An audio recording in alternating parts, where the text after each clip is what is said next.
Bonjour Madame Claire. Bonjour. Je vais vous poser quelques questions à propos de Notre-Dame.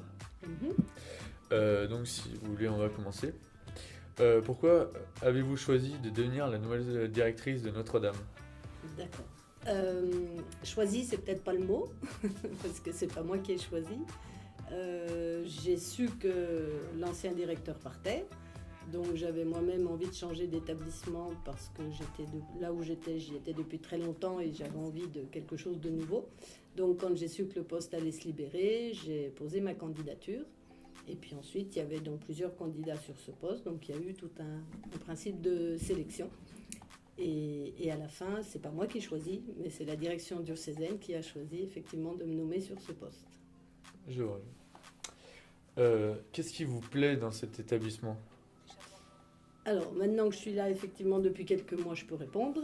Je trouve qu'il y a une ambiance de travail extrêmement sérieuse, donc pour un établissement scolaire, c'est essentiel. J'aime beaucoup l'attachement que toutes les personnes qui sont ici ont pour l'établissement, que ce soit les profs ou les élèves. Quand on parle de Notre-Dame, on sent que voilà, c'est pas n'importe quel établissement. Il y a vraiment un attachement, une histoire à l'établissement qui est très forte. Voilà, les élèves sont sympathiques, bien élevés, important aussi pour moi. Et puis il y a une équipe de profs également très compétente, du personnel OGEC très compétent. Enfin, je trouve que c'est très facile de travailler ici. Je dis pas qu'il n'y a rien à faire, mais je dis qu'on peut travailler facilement et dans une très bonne ambiance. Voilà. D'accord. Est-ce que vous possédez les pourcentages de réussite au bac et au brevet de Notre-Dame? Oui, il a fallu que je les cherche. Donc pour le bac, il y a eu l'année dernière 88,5% de réussite, ce qui est un très bon score, avec 86,2% de mention. Et pour le brevet, 97,5% de réussite et un taux de mention très élevé de 86,1%. Donc le pourcentage de mention à mes yeux est presque plus important que le taux de réussite parce que ça veut dire que les élèves qui ont eu leur diplôme l'ont eu brillamment et pas seulement avec un petit 10 de moyenne. Voilà. D'accord.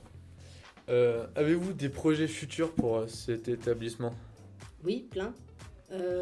Bon, il y a déjà la réforme du lycée à mettre en place. Donc là, il a déjà fallu réfléchir à un projet pour de nouveaux enseignements. Donc là, on a fait des demandes d'options, dont une qui n'existe pas pour l'instant, qu'on espère obtenir. Donc là, on attend la réponse de la rectrice qui va donner la réponse à tous les établissements le 24 janvier. Donc jusqu'au 24 janvier, on ne sait pas encore exactement, mais on a fait des demandes d'options plus basées sur le numérique, qui me paraît un outil essentiel pour l'avenir de tous les jeunes. Et puis on a des projets pour le collège de construction d'un foyer, puisqu'il y a un foyer pour les lycéens, mais on n'en a pas pour les collégiens. Et puis sinon, quelques petits aménagements qui manquent encore de matériel. Voilà.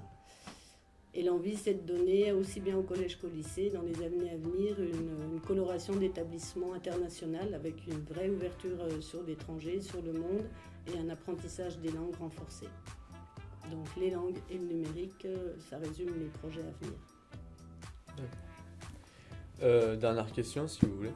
Oui. Que pensez-vous de la qualité du self? Alors j'y mange quelques fois, aujourd'hui notamment, je trouve qu'on y mange très bien. C'est ce que disent également tous les adultes et les enfants qui mangent ici. Le changement de société a pu faire craindre certains une baisse de qualité, mais je ne pense pas. Donc on a une commission de restauration lundi prochain avec les délégués de classe, le chef cuisinier et le responsable de secteur de la société. Et ça va être justement l'occasion pour tout le monde de dire ce qu'ils pensent de la qualité des repas. Et on verra s'il y a une possibilité d'améliorer encore, même si c'est déjà très bien. Je vous remercie pour cette interview. Eh bien, pas de quoi. Bonne continuation.